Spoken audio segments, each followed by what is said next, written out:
My name is Ari Berman. I am a senior contributing writer for The Nation magazine and the author of the new book, Give Us the Ballot, The Modern Struggle for Voting Rights in America.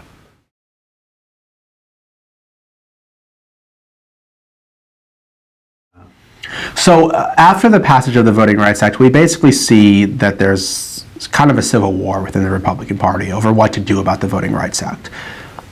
Do you try to kill it? Do you try to challenge it legislatively in the courts? Or do you go along with it, even if it might not benefit your party?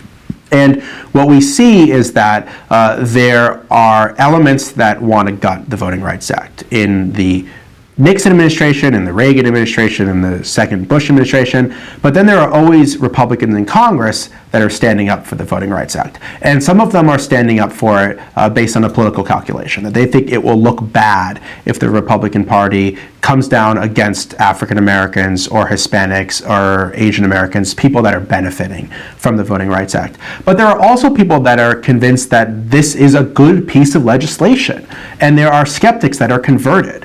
I tell a story about Henry Hyde, who was an extremely conservative lawmaker, best known for sponsoring an anti-abortion amendment and represented a place, Cicero, Illinois, that had a lot of racial tension.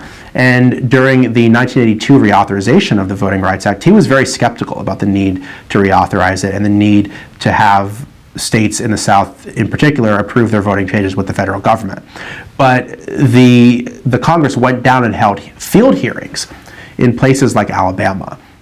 And they heard testimony from people that were still facing discrimination even decades after the passage of the Voting Rights Act. And that convinced Hyde that it was still necessary. And he admitted that he had been converted. And so when Scalia just says, everyone's just doing this for political reasons, I think he's missing that there are a lot of Republicans that agreed with the Voting Rights Act, that saw its value, and that were proud to support it, and that believed that if you wanted to remain the party of Lincoln, that you had to be for things like the Voting Rights Act, and they weren't willing to turn their back on it, either for political calculations, but also because they viewed this as a good thing. And I think a lot of members of Congress were very proud of the fact that they had reauthorized this law 4 times. That was one piece of legislation that consistently had strong bipartisan support. So the Voting Rights Act was reauthorized by the Congress 4 times, and each time it was reauthorized, there was extensive debate. And I read all of these hearings. This was not a passive process. The Voting Rights Act may be one of the most scrutinized pieces of legislation ever passed and then reauthorized by the Congress. The very fact that it had to be reauthorized by the Congress multiple times shows you that it was subject to all this scrutiny. And there were massive debates every single time about what should be done. And there were opponents of the law that were given ample time to testify every single time. So it's not like this was just something that was rubber stamped through. The opponents failed to make a convincing case. They failed to make a convincing case why this was no longer necessary because of the country's history, but also because of the fact that voting discrimination did not go away after 1965. And I think the biggest thing that Chief Justice Roberts missed in his Shelby County decision, he says history didn't end in 1965.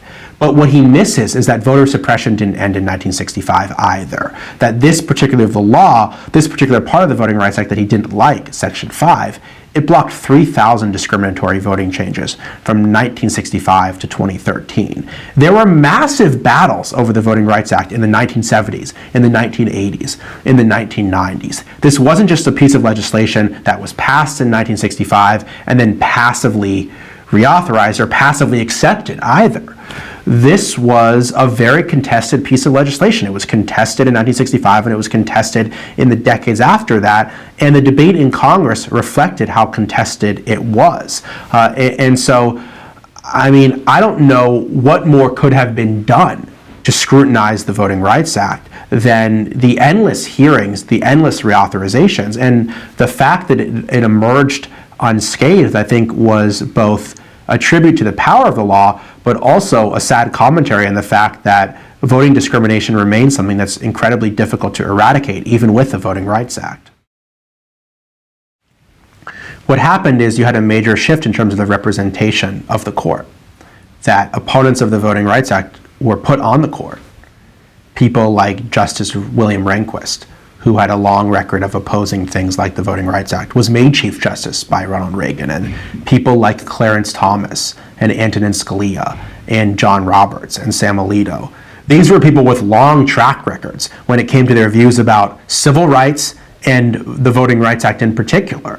Many of them had been on record criticizing the Voting Rights Act and criticizing any consideration of race in public policy. And so once it became clear that the dynamics of the court were shifting, that you had moved from a Warren court that was extremely supportive of civil rights efforts to a Rehnquist court and then a Roberts court that were far more skeptical of these efforts, there was a concerted effort to try to get these cases before the court, thinking that the Supreme Court would narrow or strike down the Voting Rights Act.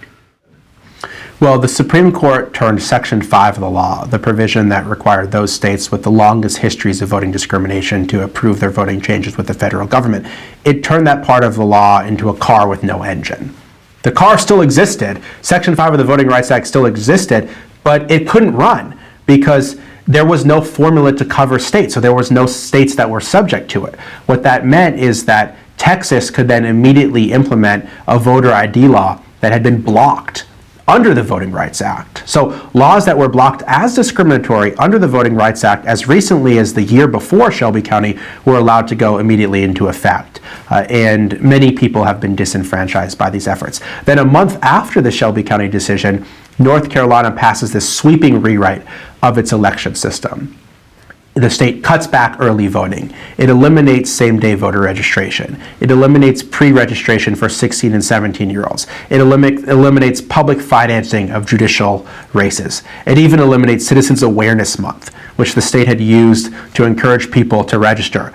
And previously, North Carolina, 40 counties of which were covered under Section 5 of the Voting Rights Act, would have had to get these things approved with the federal government. They no longer had to. And so, in the words of one Republican legislator down there, they were allowed to go with the quote-unquote full bill. They were allowed to do all of these things because it would be so much more difficult for the federal government to stop them. So we see that's the second domino that falls. If Texas is the first place, North Carolina is the second.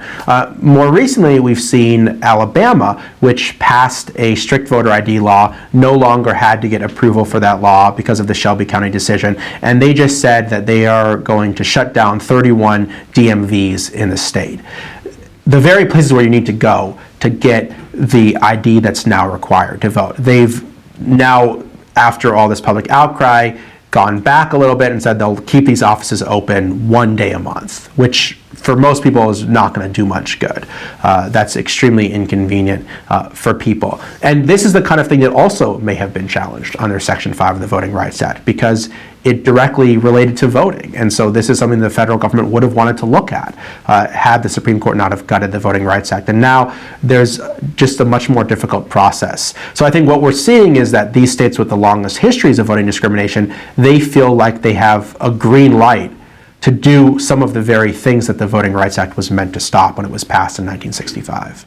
The irony is that voting discrimination has spread, not just in the South, but in the North, that you have places like Wisconsin and Pennsylvania. And so Chief Justice Roberts is saying, well, voting discrimination is largely a thing of the past. At the very moment, it's expanding. And so, if anything, you think maybe there should be an effort to broaden the Voting Rights Act, to encompass some of these new places. But Chief Justice Roberts is basically saying, if you're not going to catch everybody, you can't catch anybody. And so now it's not that you're not getting Alabama or Mississippi, but there's no way to try to get Wisconsin or Pennsylvania or Kansas either. And so there is this spread of voting discrimination in the country, but the protections to try to stop it, they are in fact eroding. Well, John Lewis is really a central figure in my book because he has been involved in these struggles for such a long time. He wasn't just president in Selma, Alabama in 1965, but he's been a leader of the voting rights struggle ever since. He's sort of the most prominent elected official who is synonymous with the cause of voting rights, and he's made this his life's work, not just in 1965, but in the decades since. In terms of where we are on voting rights today, we are seeing an aggressive effort to try to restrict voting rights in certain places, particularly in those states that are controlled by Republicans. We're also seeing an effort to expand voting rights in other places that are principally not controlled by Republicans, places like Oregon and California. So it seems like we're moving in two very different directions in the same country. Certain states are aggressively expanding voting rights, and certain states are aggressively restricting voting rights. And the Supreme Court has basically set a very distressing precedent, which is that we no longer have the nation's highest court protecting people's right to vote in any meaningful way.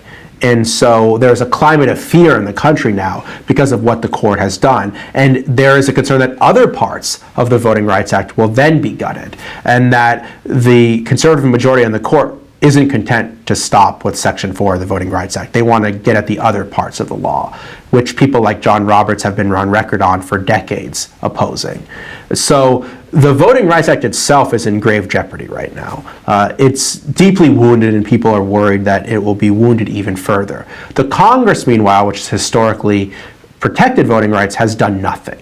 So the institutions that upheld the constitutionality of the Voting Rights Act, the institutions that reauthorized the Voting Rights Act, they're either doing nothing or moving in very negative ways. And so that has led to new battles. It has led to new organizing struggles. It has led people to look at what went on in the 1960s and to try to replicate some of those organizing efforts today in states like North Carolina to build greater support for the Voting Rights Act, for restoring the Voting Rights Act, for protecting voting rights more broadly. The 2016 election is going to be the first presidential election in 50 years without the full protections of the Voting Rights Act, so I think this will be a big issue in the next presidential race. I also think it's true that as the demographics of the country continue to change quite rapidly, there will be continued debates over who can and can't participate in the political process.